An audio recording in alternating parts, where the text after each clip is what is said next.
Bismillahirrahmanirrahim. Qala An-Nawawi rahimahullahu ta'ala an Nawas bin Sam'an radhiyallahu anhu an Nabi sallallahu alaihi wasallam qala al-birru husnul khuluq wal ismu ma'aka fi nafsika wa karihta yatali 'alaihi an-nas rawahu Muslim. Wa an Abi Salim Ma'bad qala ataitu Rasulullah sallallahu alaihi wasallam fa qala jita tas'alu 'anil birri qultu na'am qala istafti qalbaka al-birru matma'annat ilaihi nafsu wa matma'anna ilaihi al-qalbu wal ismu ma'aka fi nafsi wa taraddada fi sadri wa in aftaka an-nas astauka. Kemudian kita demo dan keluar dari ketaatannya, bahkan nu'azzilu, menurunkan dia, diganti dengan presiden yang lain gara-gara naik 3.000. Maka ini adalah perbuatan khawarij, menyelisihi sunnah hadis ini. Atiullah wa atiur rasul wa ulil amri minkum. Dan jika kalian menjadi presiden pun pada saat itu, apakah kalian mampu untuk melaksanakan yang demikian, di mana sudah bertahun-tahun diberikan subsidi, maka sekarang mungkin tidak bisa lagi untuk memberikan subsidi, maka dinaikkan menjadi 3.000. Apakah hanya dengan 3.000 kemudian kita menjadi khawarij? Maka disebutkan di dalam hadis yang muttafaqun alaih dari Ibnu Abbas, dari Ibnu Mas'ud, dari Ibnu Umar, banyak disebutkan bahwa man khalafa al-amir wa kharaja an amirihi, barang siapa yang menyelisihi amirnya dan mendapatkan ada perkara dari dunia yang tidak diinginkan, fa kharaja shibron min ta'atihi mata maitatan jahiliyah. Barang siapa yang dia keluar dari ketaatan amirnya dengan demo, dengan melaksanakan keluar dari perintahnya untuk menurunkannya, maka dia dalam keadaan demo itu jika mati dalam keadaan jahiliyah, gara-gara 3.000 naik menjadi mata maitatan jahiliyah. Dan sekarang yang demo-demo tersebut, alhamdulillah, ternyata mereka ada di antara mereka rizkinya malah lebih banyak. Karena ya ibadallah, naik 3.000, yang tadinya ojol, ojek online, yang tadinya ojol Grab, ataupun bukan iklan kita, cuman ya itulah apa yang mau kita misalkan. Misalnya ojol secara umum, dari demikian ke demikian yang tadinya 10.000, maka sekarang naik bahkan 15.000. Naik dari 3.000. Berarti dia beruntung. Dan begitu pun dari pabrik-pabrik yang tadinya memproduksi makanan, terutama yang tadinya modalnya 1 juta, maka sekarang naik menjadi 1.200.000. Tidak ada yang rugi. Semuanya serba naik. Dan kita dapati sekarang di warung-warung naik. Karena apa? Karena transportasi alasannya. Terutama kita di Sumatera, pabrik-pabrik semua dari Jawa. Maka makanan-makanan yang datang dari Jawa naik. Meskipun 500 ataupun 1.000. Dan setelah itu Hasbi juga menaikkan di sini 500. Al-muhim, kita tetap hidup. We still alive. Maka jangan karena naik petrol 3.000 kemudian dipikir kita akan mati kelaparan. Maka semuanya akan menaikkan harga dan semuanya akan stabil. Mulai dari pabrik menaikkan, dan juga dari orang-orang yang membuat jajanan-jajanan yang tadinya harganya 500 jadi 1.000. Yang harganya 1.000 jadi 1.500, dan orang tetap membeli karena memang butuh. Maka itu semuanya akan stabil. Maka kenapa kita harus keluar dari pemerintah Islam? Dan selain itu kita keluar kemudian diciduk dan dipenjara, dipukuli di penjara. Sudah kita keluar dari manhaj yang benar, jadi khawarij, dipukuli juga oleh Brimob dan dipenjara juga babak belur. Maka untuk apa? Untuk karena 3.000 naik. Maka ini adalah perkara-perkara yang di luar dari Islam. Maka oleh sebab itu ya ibadallah, manhaj ahli sunnah wal jamaah Di dalam hadis ini diperintahkan agar taat selama pemimpin kita itu mengajak kepada kebenaran. Aturan-aturan yang dia buat bukan aturan yang menyelisih Al-Quran dan Sunnah. Maka seperti naik BBM bukan menyelisih Al-Quran dan Sunnah, maka taatilah. Karena ini memang kebijakan. Kalau tidak begitu, wallahu alam, kata alasannya BUMN akan bangkrut dan sebagainya. Maka sabar. Bahkan di dalam hadis yang muttafaqun alaih, idza kariha minkum al-imam, jika kalian wahai kaum muslimin ada sesuatu perkara yang dibenci dari imam, seperti meninggikan harga dan sebagainya misalnya, fasbiru, maka agar bersabar. Dan bahkan di dalam hadis disebutkan, walau daraba dhahrak, meskipun dia itu memukul punggung-punggung kalian, wasafaka damak, dan menumpahkan darah-darah kalian, wa akhadha amwalak, dan mengambil harta-harta kalian, fasbiru, maka sabarlah. Lihat hadis ini tegas. Jika pemimpin muslim kalian zalim, mengambil harta-harta kalian dengan paksa, memukuli punggung-punggung kalian karena memaksakan pendapatnya, maka sabarlah. Kembali pertanyaan kepada presiden kita, apakah ada sejarah dari presiden zaman dulu sampai now, terutama yang kita hidup di zaman sekarang ini, yang harus kita taat di sini di zaman Pak Jokowi?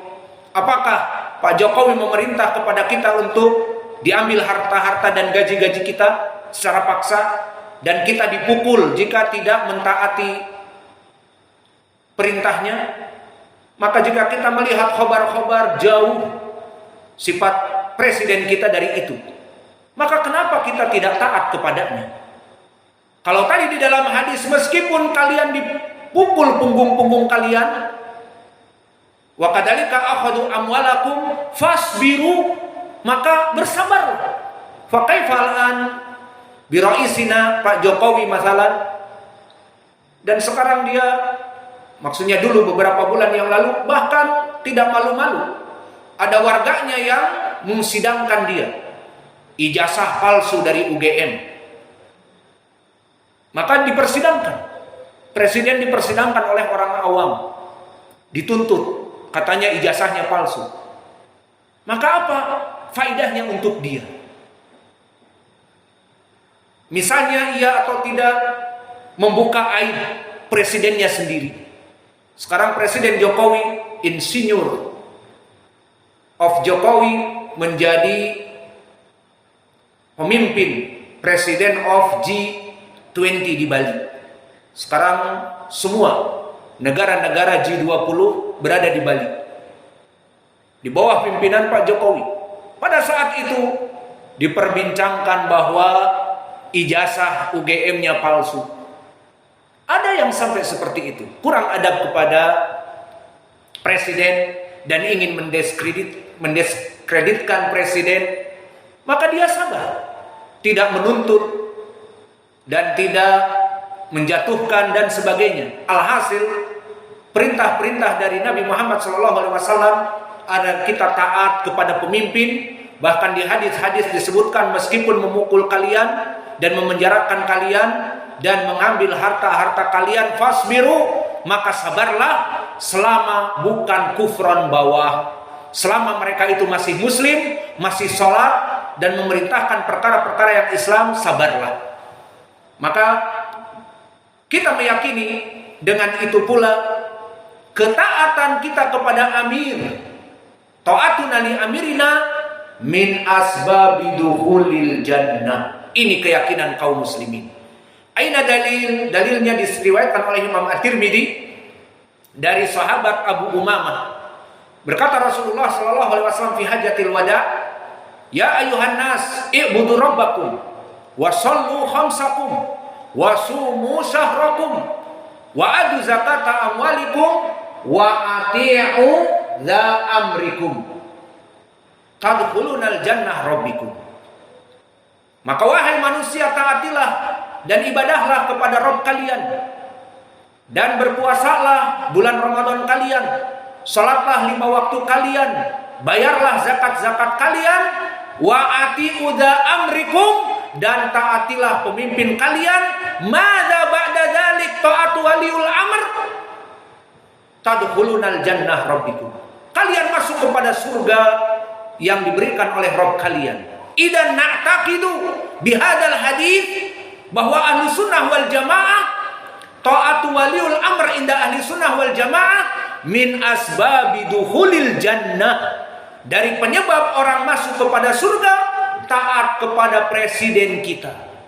Maka ya ibadah Allah, presiden kita Pak Jokowi dan stafnya, alhamdulillah, apakah pernah memerintahkan kepada kita agar melaksanakan kekufuran, kesyirikan, kemaksiatan? Lah, never ever.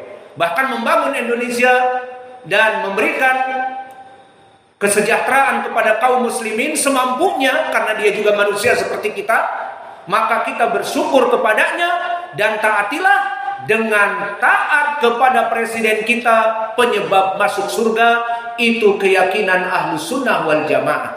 Hadis ini dikeluarkan oleh Imam At-Tirmidzi dan Abi Daud dan yang lainnya dari jalan Muawiyah ibnu Saleh. Haddatsani Sulaim ibnu Amir an Abi Umamah. Maka di sini semua rijalnya thiqat kecuali Muawiyah ibnu Saleh ibnu Haidar wa huwa saduq hasanul hadis. Wa qad hasanahu Syekhuna Muqbil Al-Wadi'i Al-Muhaddits Diyaril Yaman di dalam kitabnya Jami'us Sahih, dan dijadikan bab taati waliul amr min asbab dukhulil jannah, bahwa ketaatan kepada pemimpin kita termasuk dari penyebab masuk kepada surga. Maka kemudian di dalam hadis ataupun sudah masuk waktu al-muadzin, maka kita masuk kepada lafaz yang berikutnya. Setelah selesai dari permasalahan taat kepada waliul amr, meskipun yang menjadi waliul amr kalian abdun habasyun, dari bekas budak yang hitam, maka taat wajib. Dan tadi hadis Abi Umamah menjadi keyakinan bagi kita, manhaj ahlus sunnah, taat kepada pemerintah masuk surga. Dan ini bantahan keras kepada Khawarij. Mereka orang-orang Khawarij justru dengan memerangi pemerintah dianggap masuk surga. Maka di saat mereka di Poso dulu melaksanakan pemberontakan, kemudian alhamdulillah telah selesai sekarang, maka mereka kenapa membunuh para brimob dan membunuh dari kaum muslimin? Katanya tujuannya ingin membangun daulah Islamiyah. Maka bagi mereka jika ditanya, apa tujuan kamu sampai diam di hutan berhari-hari lari dan membunuh dari aparat di sana bergerilya? Apa tujuan kamu tinggal di hutan penuh nyamuk dan jauh dari istri dan dikejar-kejar oleh polisi dan brimob dan abri? Kenapa? Ingin masuk surga. Maka persepsi ingin masuk surga antara kelompok ahlul bid'ah al-khawarij ma'a persepsi ingin masuk surga dengan ahlu sunnah jauh berbeda. Ahlu sunnah dengan mudah taat waliul amr, kita taat kepada presiden kita Pak Jokowi dan staf-stafnya, mempercayakan bahwa mereka diamanahi untuk membangun Indonesia. Alhamdulillah kita taat kepada mereka. Kita hidup di rumah kita, kita hidup di pondok kita hidup di masjid kita, makan, minum dalam keadaan bahagia, aman, tentram, sentosa, masuk surga. Bagi mereka masuk surga itu harus hidup di hutan, malam-malam mungkin datang kalajengking ataupun ular ke kemahnya, dan setiap hari dicokoti nyamuk, dan dalam keadaan kelaparan. Makan dari mana? Tidak ada pasar di hutan. Paling banter makan tapir ataupun biawak dan sebagainya. Maka persepsi mereka masuk surga tumpah darah, membunuh, memerangi kaum muslimin dari brimob, TNI dan yang lainnya, mengkafirkan kaum muslimin, presiden kafir dan semuanya kafir, tagut, dan mereka dalam keadaan sengsara kelaparan